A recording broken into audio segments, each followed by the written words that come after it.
I'm Aaron McManus, and you were listening to the Battle Ready podcast. I'm here with my dad, Erwin Raphael McManus. How you doing, Dad? I'm doing great. It's good to be here today. I love your background. And we also have with us Brooke and Austin joining us again. Hello. They are here with it. It's good to have you back, Brooke. You were gone for a week. You were in Nashville at the Dove Awards. How was it? It was awesome. We are going to win in the future. That's cool. That's a good way of saying it's not you a competition. It's not a competition. It was literally a competition, but that's okay. Yeah, it's actually a competition. That's right. I told Mariah, I remember when I went to my first book awards, and my book lost to a dictionary, to an encyclopedia of terms. And that's when I realized I was probably never going to win a lot of Christian awards. So savage. Okay, so here we go. It's Friday, and we are 1 week away from launching something that is quite possibly one of our favorite things that we do. But before we get into it, we're going to talk all about it. We're going to talk about why we're doing it, what we're doing, and how we're going to do it. And we want everybody to be involved. And we're going to give a little bit of like a little taste of the thing we're talking about that's releasing next Friday. But until then, we just started a Patreon. And the Patreon's interesting because we just broke 200 Patreons, which is kind of exciting. Wow. I got a little. Thank you, guys. It's That's kind of a big deal. amazing. It went from like 34 to 200 so fast. It went from like 6. Like my mom doesn't even subscribe. I was gonna say my mom, but my mom's like not even supportive. Your sister doesn't subscribe either. No, she does not subscribe. She doesn't listen to this podcast. This isn't for her. It's okay. But really grateful for I think it's like 220 people subscribe, or 205 people. 207 people. Someone just subscribed. That's kind of exciting. So, it's interesting. We've gotten good feedback, bad feedback, overall good feedback. But I'm actually really excited about the Patreon crew. The guys from The Minimalist were talking to us about it, and it's a unique way to kind of create a space where you can connect on a deeper level. I'm not sure that we're going to put out episodes on it every week, but already we have, I think, 3 or 4 unreleased episodes that don't exist anywhere else. So if you're, if you enjoy Battle Ready, you want to get some more of it, go and check it out. If you just want to support and be a part of the podcast, check it out. Patreon.com/Battle Ready podcast. It's kind of cool. Woo! Yeah, no, part of what I love about it is that we've done this for 5 years and never created really a mechanism for people to give or to invest or to say thank you. And Patreon really has been something that people have been asking for. They've been asking for a way that they can give. They've been asking for a way they can support Battle Ready. They've been asking for a way they could support us getting this conversation out to the world. And I just love the fact that there were so rapidly 200 people who said, we really love this. We believe in it. We want to help you guys get the message out to other people. And I know when I'm really committed to something and I love something and I value it, I just want to be a part of it. And I love making a contribution. I love being an investor. And so I want to thank everyone who has reminded us that we're not doing this alone, that we're doing this together, and that we have a great community who's so supportive. And I just want to express my my thanks. This is exciting. Okay, so moving on. I have a couple of different things that we could talk about. Obviously, this morning, there is so much stuff about Kanye and Balenciaga dropping Kanye from all of its fashion shows all over the country and the world. He walked the fashion show. He opened their most recent fashion show a couple weeks ago in Paris. They cut all the photos. They took him out. He doesn't exist. He got scrubbed. And then I guess Kering, which is like the mother company, who I'm guessing Bernardo runs and owns, basically said they're not working with Kanye and no one is working with Kanye from any other brands.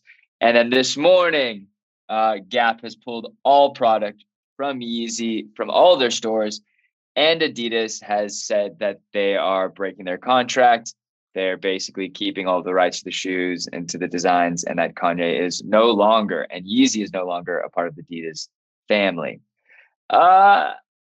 It's pretty crazy. I don't know if we want to talk about it. I know ultimately we want to set up the stage to talk about the newest art of communication.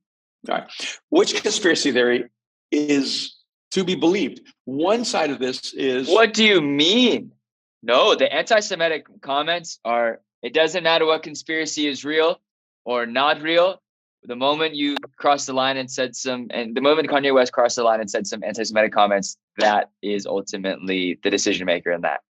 Yes. No, but here's the conspiracy theory: is that he wanted out of the contract, and he was being as crass and anti-Semitic and repugnant as humanly possible to get Adidas to drop him, or the conspiracy theory that he believed they would never drop him, and he was proving that he could say anything he wanted and would never be dropped, or a third bizarre theory that because of Adidas's history of emerging out of really Nazism from its founder, that he was trying to call them out for their own hypocrisy.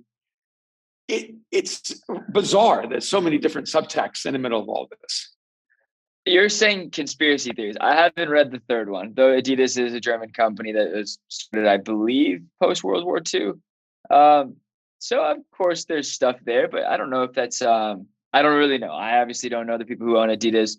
People I know that work for Adidas are Americans. They're from here. They're local kids, and they're great people. And I can't imagine what it's like for them to feel caught in the crossfire between, the creative director they're working for and the company that pays their bills.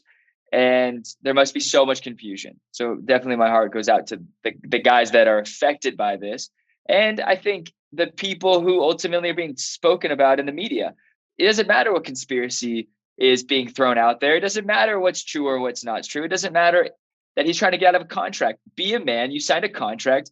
Either quit, break up with it, and go to draft a lawsuit, sue them, get your way out, or just suck it up and work hard. But I think the reality is there is no excuse, and definitely condoning violence or condoning any anti-Semitic or any racial comments does not make sense, is unacceptable, and this should be the response the world should have towards him. I just wish we would talk about it less, but we're talking about it now. And he should not get a pass with the asterisk of mental health. Because it seems like every time Kanye does something that's really offensive and really unacceptable, he always gets the pass of, well, he's a genius, but it's his mental health. I think there has to come a point where you take personal responsibility for the things you've said and things you've done. And you have to own it. You have to own it. So who's going to make him own it? Well, in the end, he is experiencing the consequences of his choices, being dropped by Adidas. Maybe that's what he wanted. It seems like it is what he wanted. But in the end, if you keep using vitriol and hatred and divisiveness as your strategy, it's going to cost you in the end. And unless he makes some real changes in his life, he's going to find himself incredibly alone and regretting all that he's lost, because he's the only one burning all the bridges in his life. He's the one setting his own city on fire. A lot of people have been canceled in the last few years. I don't know if anyone has quite successfully canceled themselves as effectively as Kanye West. Yeah, I agree. But I think we've spent enough time on Kanye, far more time than he deserves in this conversation. Okay. Goodbye, Kanye. Yeah. It's adios. Yeah. Things to learn. I think, can we have a little things to learn from the Kanye West situation or no? Yeah, sure. What did you learn? Well, I think I'm still processing it. But one obvious thing is that I'm trying to think of a way of saying it more socially appropriate. But if you're an idiot, don't say everything you think. Yeah. I think it's what Mark Twain that, is it Mark Twain that basically says that it's better to be thought a fool than to open your mouth and confirm it? Yeah. I don't know if he said it, but it sounds good. And I think this is one of the situations where, hey, just because you have a thought, it doesn't need to be articulated to the world.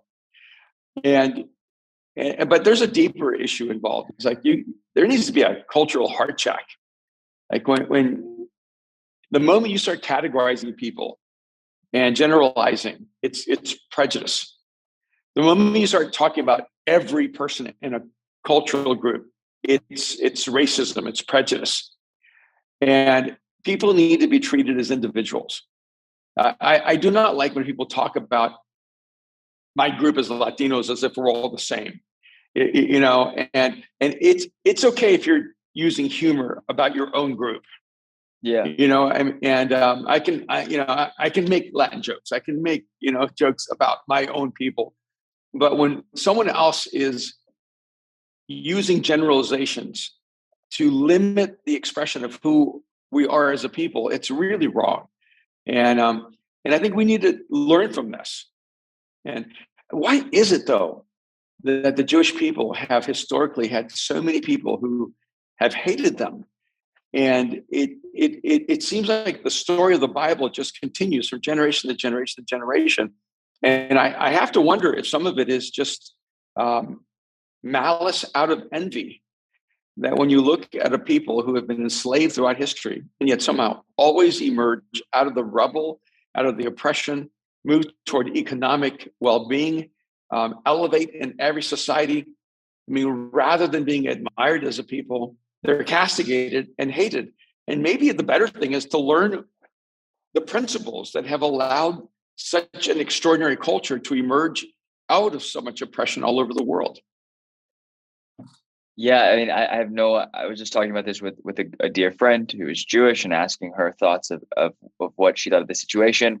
And her response, I thought was very unique. And she was like, look, I've lived a very privileged life. I understand my family's been really successful. We've had both ups and we've had both ups and downs, moments where we had a lot, moments where we didn't have a lot. But overall, I feel like I've lived a really privileged life. So if someone wants to throw stones at me, I go, yeah, I get it. Like you're looking at what we've built and you want to criticize us.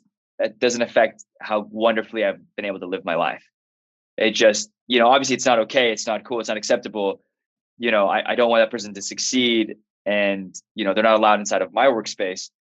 But, what is that? It doesn't hurt me to hate. It doesn't help me to hate him.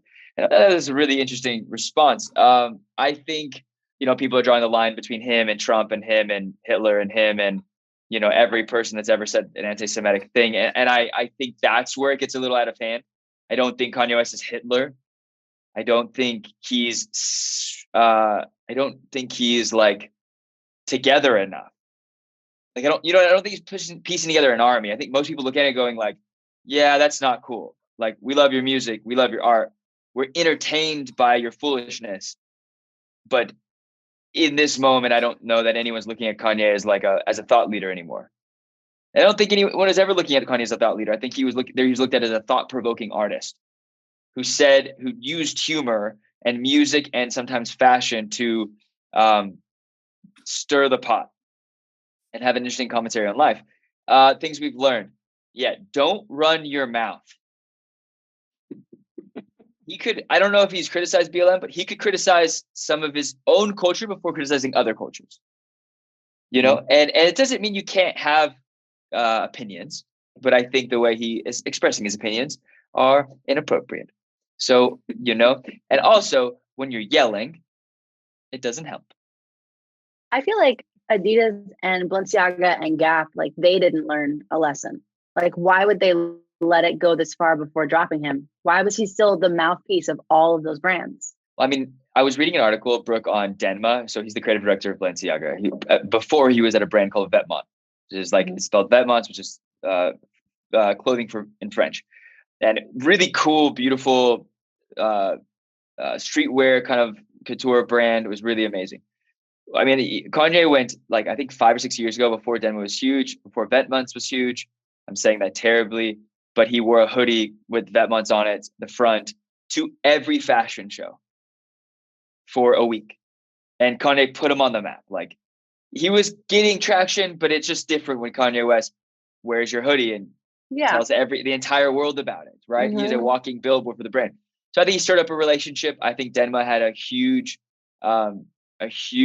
influence on, and I think he was designing and helping him like co-creative direct one of like Yeezy's biggest seasons. I think it was season 3 where he presented in like the cool lights and his, it influenced a lot of people.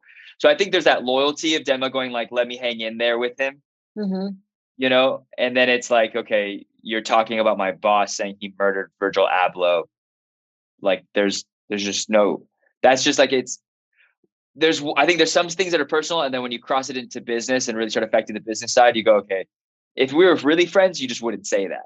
Right. But it's also like you said, I feel bad for the employees who are having to deal with all this, you know? Yeah, and I it's like do. none of those people that are his friends, they aren't singular entities. Like they represent hundreds of people making a living and creating a brand. And it honestly, it feels a little bit like a disservice to them just to stay with this person just for, a personal relationship's sake. Yeah, I mean, I think, yeah. No, I think one of the things that to me it just reminds me of is that this is really a reflection of someone who doesn't care about anybody except for himself. Mm-hmm. And when you care about other people, you mitigate your actions, your words, your decisions. And the more deeply you care about more people, the more you filter your responses, the more thoughtful you are, the more meaningful your responses are. When you only care about yourself, you don't care about the damage you're doing. You don't care about how it affects other people. Yeah, it's just a reminder that in a very unique way, caring about people actually gives you wisdom. That when you don't care about anyone except yourself, you actually act like a fool. That's interesting. Because you don't think about how you're damaging other people. You don't think how it affects other people. You don't even think about the implications on other people's lives. But when you care about other people other than yourselves, when you care about your family, you care about your friends, when you care about your employees, when you care about your customer, it actually creates in you the necessary material to be wise. And I think sometimes we don't connect wisdom with concern. And when you only care about yourself, I can tell you, you're a fool. When you care about people, you actually grow in wisdom. Yeah, it's really interesting. And I do think there's obviously like a level of mental health going on. And I think what's worse is that I think the mental health brings out stuff that's deep inside of his mind, stuff that maybe he wouldn't say if he was healthier, but he might think or believe or understand or have like a, maybe a deep subconscious belief, about the Jewish community. And so when he's in his most unhealthy state, your most unhealthy moments come out, and I don't think it's who he really is. I think it's who he really is right now.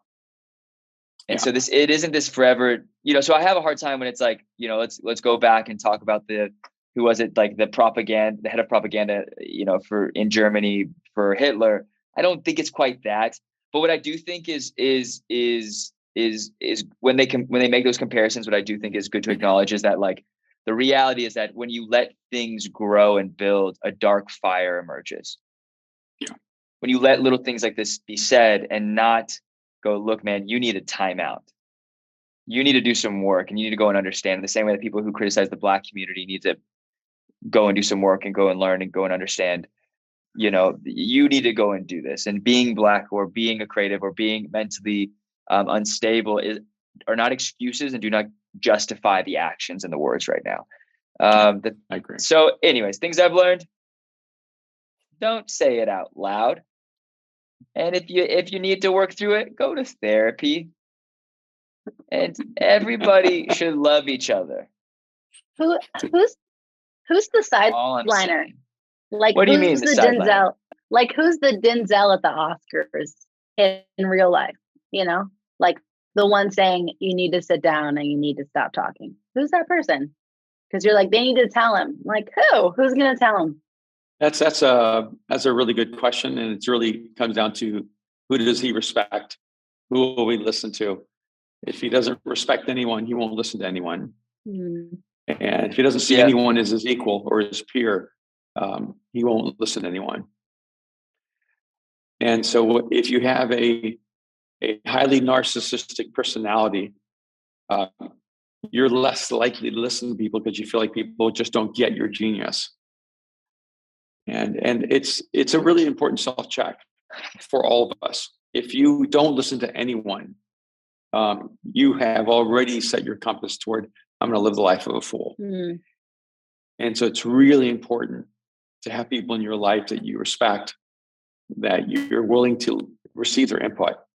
And it just honestly, it'll make you happier too in the end. I mean, I don't think Kanye's happy. I don't think he is enjoying his life. I don't think he has a sense of fulfillment. I think what we're watching is misery, public display. Yeah. And I do think, yeah, he's posting a lot of text messages, and who knows if that was real, but I do think there's been people who try to reach out. I think there has been leaders in the Black community who are influential, powerful, wealthy, who are peers of his, friends of his, and have gone as far back as he has in the community and in the, I guess, like the hip hop rap culture. And it seems like he just seems like he's burning bridges. But it's also, that seems like a part of like maybe his bipolar nature. Yeah. With it, prayers go out to him, but also, it's probably time for him to have a change up of heart and maybe some a humbling moment. Hopefully this is a humbling moment for him and he realizes that, obviously never want anything bad to happen. Okay, so let's jump into it. I think this is a great starter because we're really going to talk about the frequencies of communication. And I because I think Kanye speaks at a certain frequency, and we've talked about it. And a lot of the people that we listen to in the media speak in different frequencies. We all speak in different frequencies. And it's crazy that you came up with this idea of the 7 frequencies of communication. Yes, but I also think that with Kanye, since we're transitioning from Kanye to the 7 frequencies of communication, that yes, I've created this this system, this matrix that helps us understand the 7 frequencies of human communication, how people hear, what frequencies are most effective in different environments, and also discover the personal frequency from which you speak from, that I speak from. But every frequency has a shadow. And when the frequency is focused externally and toward connecting toward others, the frequency operates at its highest level and bringing light. And when the frequency is turned inwardly toward ourselves, it actually elevates darkness. And so I think it's really important to note that a person can speak on the same frequency as someone else, but when the frequency is externalized or internalized, it can be experienced in a completely opposite way. Yeah, it's amazing. So here's the interesting thing, right? We're talking about all the different frequencies that we are. I was listening to you. You were consulting, so a little on the side. Maybe our main thing is that we consult, and that you consult, and that you have kind of a mastermind program where you go in with corporations or businesses, fairly large businesses, and you do like these 1-day breakdowns of people's personality, how they work together, how they team together, and how they can kind of unlock certain specific geniuses inside of themselves, or genius elements inside of themselves, to build a better business, to build a better team, to have better character, to have better community. And it's really cool because our first client, I'm saying ours because like I'm a proud mother son, our first client, we just did their second session. We're doing a session a quarter. And the first session, you broke some brains. Minds were broken. It's ideas true. were shattered. And the thing that I love about this crew of guys is that like, I really resonate with them. They'll raise their hand and be like, yo, what does that mean? I don't understand it. Or, hey, how can I get a hold of it? How can I unlock it? How can I find these things? And then me and you kind of, after the first session, we went back and we started talking like, if there were to be, a prologue to the art of communication, or a second chapter of the art of communication, what exactly would that be? And it's so crazy because I had kind of commissioned you. I was like, look, could you come up with like a 1-page thing we could just give away for free and just pique people's interest? My man came back with 4 hours of content and was like, yeah, no, this isn't like a giveaway thing anymore. This is like a thing. Like I'm building the next 5 years of my life on this construct in reality of the 7 frequencies of communication. There's 7 different ways every human communicates. Which one are you, and what frequency do you enjoy listening to? And the best part is that in session 2, I was telling them, like, how did you spend 8 hours with these people and not tell them about the one product that we have? And he goes in front of them and he tells them all about this. Then I'm listening to the room. I'm like, these people are leaned in. The trust has been built. People are leaned in. These guys are hilarious. They're fun. They're go-getters. They're with the Wild West. And at the end of his 5 minutes, a guy raises his hand and goes, all All right. So you told us what it is. Where do we get it? And I had no idea. And you're like, this is the part. So I want you to do a couple of things. I want you to just kind of give us like a few minutes on the 7 frequencies and why it's so important. Yeah. What has been really fun and exciting in developing this process has been the test marketing aspect of it. And that I get to be around some of the world's best communicators, people who are paid a ridiculous amount of money. What's a ridiculous amount of money? Speak. Give people a concept. $100,000 to speak for 30, 45 minutes. Yeah. That's a real thing. It's pretty common. Yeah, it's a lot of money. And if you add it up, you can actually, you can make a living. And if I did that one time, I would run away. I did it and gone forever.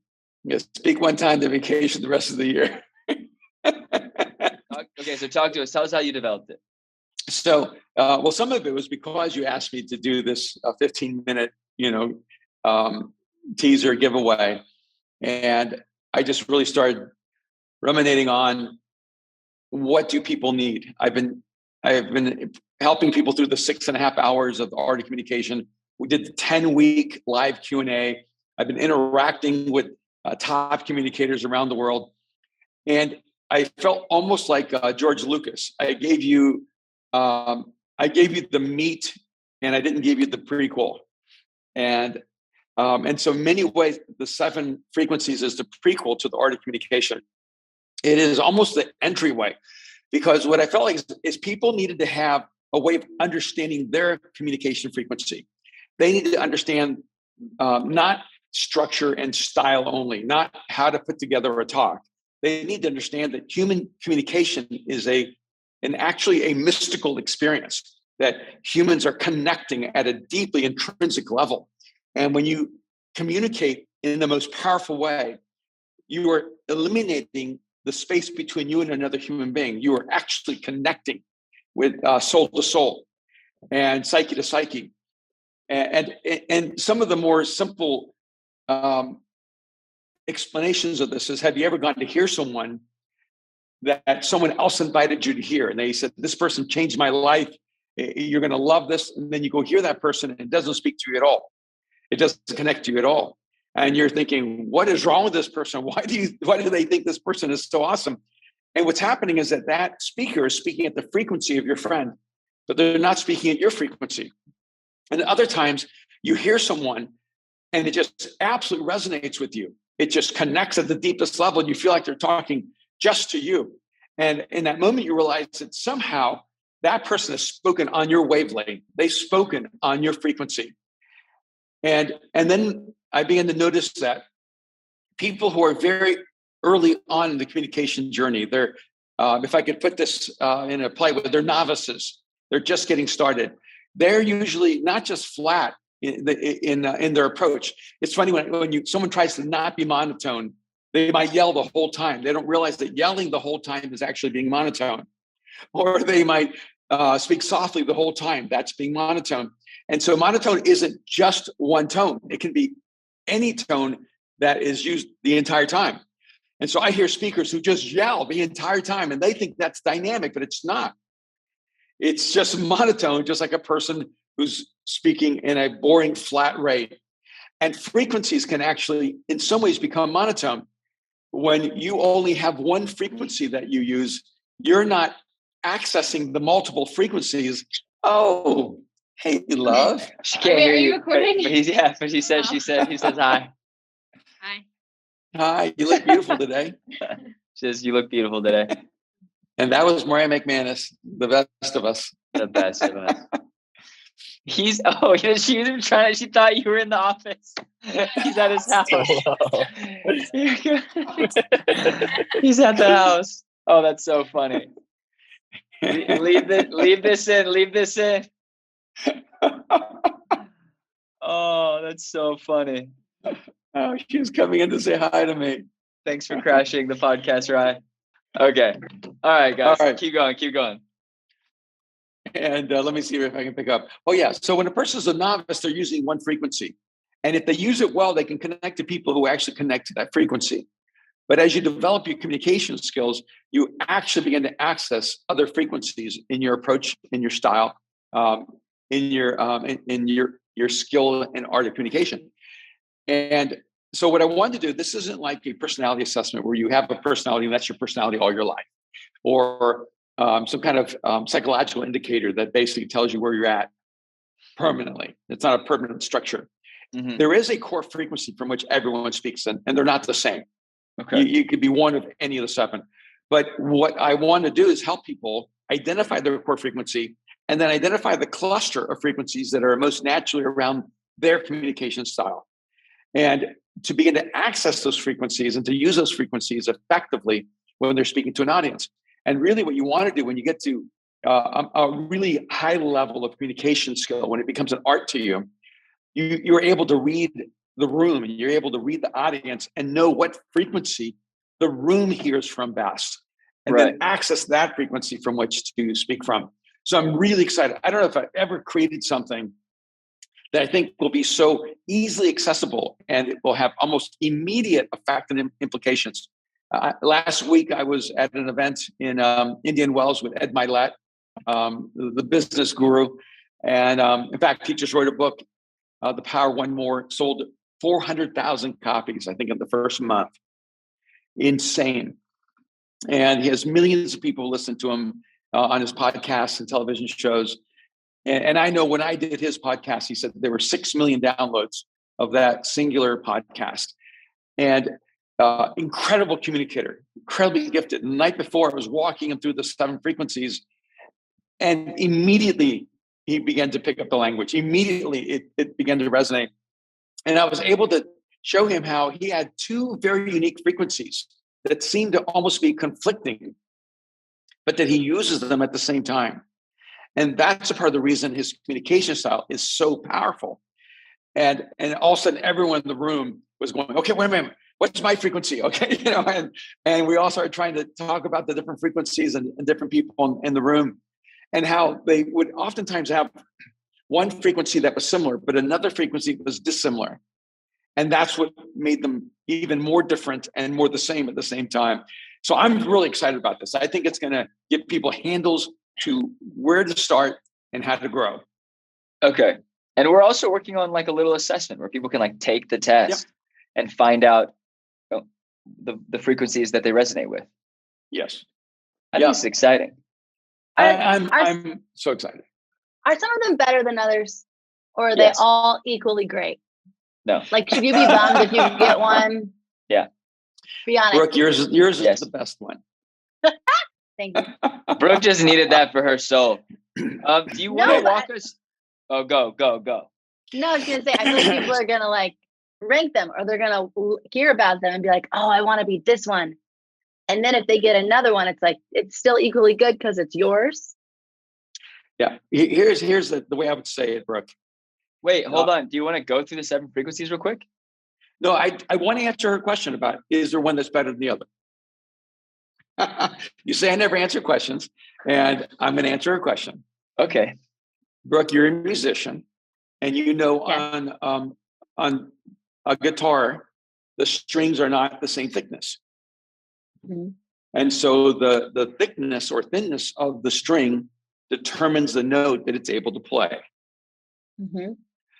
And there's certain chords that are more common. Like everyone learns how to play C, G, and D. And it's pretty much the first 3. Mm-hmm. And if you had to break down songs, it seems like 80% of songs are written with C, D, and G. Yeah. Right. Yeah. And then you might, go off and add an A minor to it, or an E minor, or if you want to go crazy, then you go F, right? And you notice that as the song becomes more complex, the chords leave the major chords and become more nuanced. It's the same. This is so complicated. It's the same way with the 7 frequencies. There are some frequencies that are more common than other frequencies. And so it's not a question of whether one frequency is better than another frequency. It's Are the frequencies more common than other frequencies? And the answer is yes. And here's the upside and the downside. If your frequency is a more common frequency, that means more people will naturally hear you in your frequency because it's more common to them too.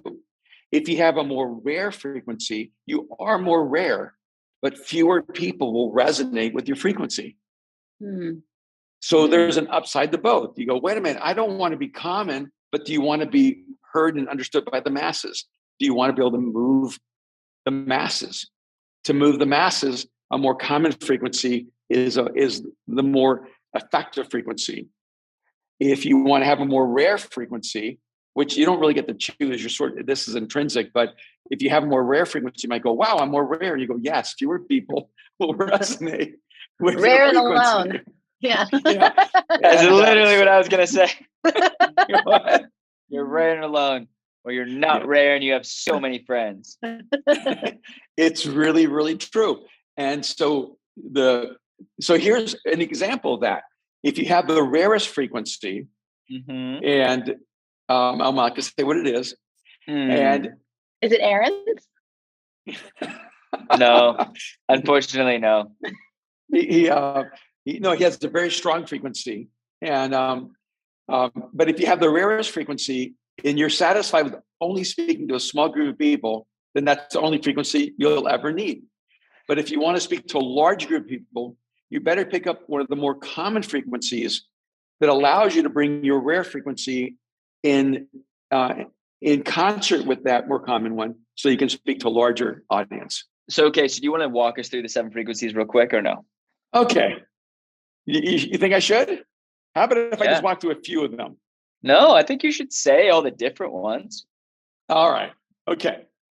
I'm going to walk you through this, the 7 frequencies. Ooh. All right. The first one to highlight is the motivator. I'm not going to tell you everything about the motivator, but it's self-explanatory. The person with the frequency of a motivator is an encourager. They're enthusiastic. They're to inspire. People listen to motivators because they make them feel good about life, about themselves. When you're around a motivator because they're really not telling you what's wrong with you in any way. They're telling you what's right with you. They're telling you the good that can happen in your life. They're telling you why you should be optimistic and positive. And in some sense, if you're a motivator, your POV is people need me to lift them up. And your drive is, I must bring energy to the room. I need to energize people to their greatness, to be, to their full selves, to be fully alive. You're shaking your head, Aaron. I'm biting my tongue. I don't want to reveal what the 4 of us are. I want I want to play a fun game next episode. And I would say the marker for the motivator is, do others look to you for encouragement? And there's a basic need that motivators are trying to meet. They're bringing energy. That's the basic need, trying to bring energy to the room. But the high need that motivators are actually bringing is self-belief. They believe if people could believe in themselves, they could accomplish anything. But the shadow of a motivator, and this is where the energy goes inward, not outward. It's not about service. It's about self. Is that the motivator becomes the performer. So when you're watching someone on stage, on the platform, and have you ever watched someone in one moment they feel really authentic, sincere, they're motivating you, and the next moment they feel inauthentic and insincere, and it feels like they're performing? That's because it's an early developed motivator who hasn't learned how to keep the energy outward rather than inward. I don't know if people are ready for this psychologically, emotionally. And the culture that motivators create, because all communicators create culture, is they create a positive, optimistic culture. Okay, we're definitely not going to get through all of these right now because that was maybe one of the best descriptions. But essentially in the course, you talk about what you kind of just talked about right now. You also talk about the dark side of a motivator. Yeah. Yes. The shadow side of a motivator. And then you go into some other things. Do you want to pick one other one? Yeah. Let me pick Brooks. Wait, I said don't reveal who's who. Okay. Then I won't pick Brooks. No. Let's leave it out because I want to know what he says. No, pick Brooke. Pick Brooke. No, I'll tell you what, I might pick Brooke or Aaron. No, we know what I am. No, take Brooke. Take Brooke. No. And we'll let Austin decide who I'm describing. All right. Let me go through.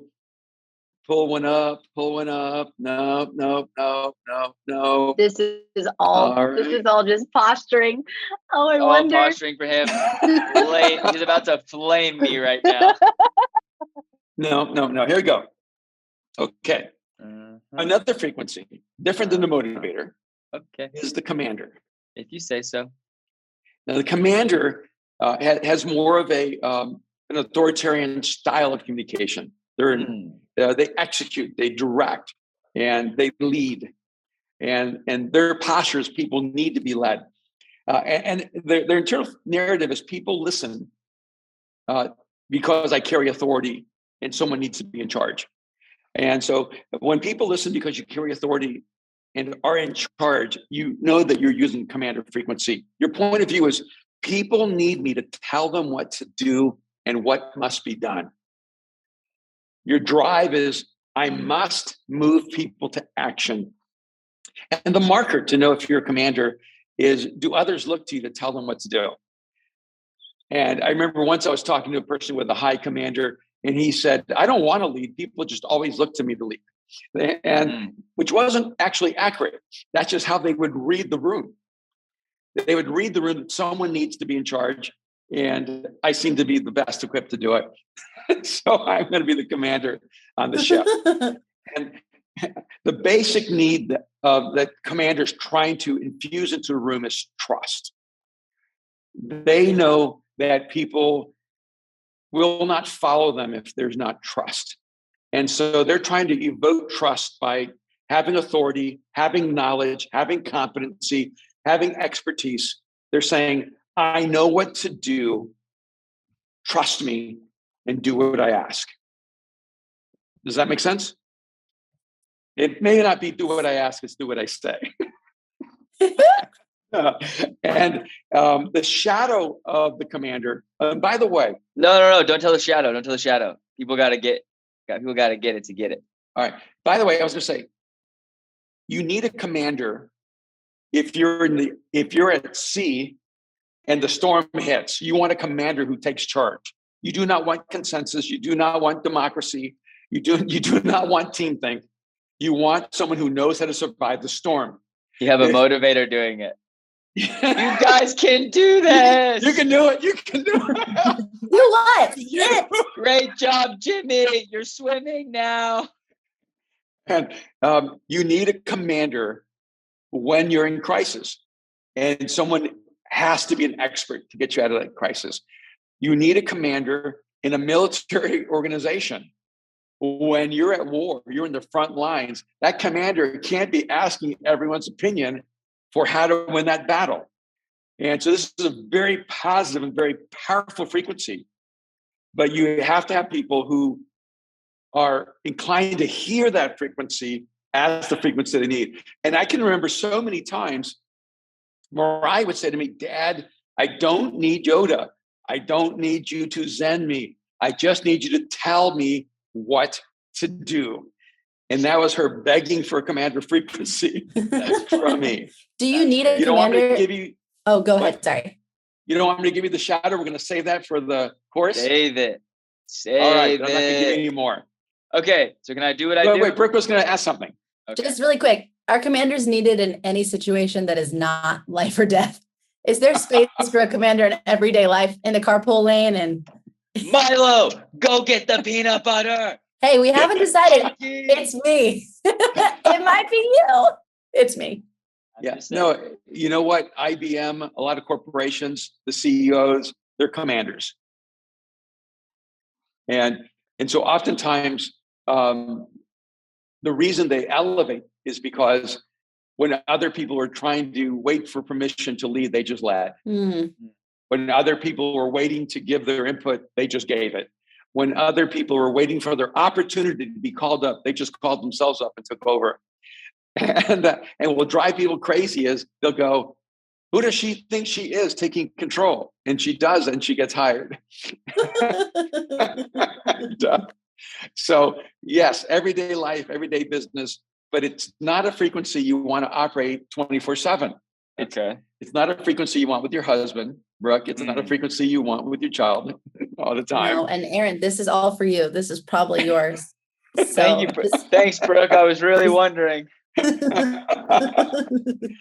right. Are we gonna do one more? Are we good? I think we're pretty good. All right. You guys feel good? It's a good taste. Yeah. It's a good taste. It's a good little, this is a good little like, throw a Cheeto puff in their mouth. Yeah. And for me, what's exciting is to realize, let's just take the two we talked about, motivator, commander.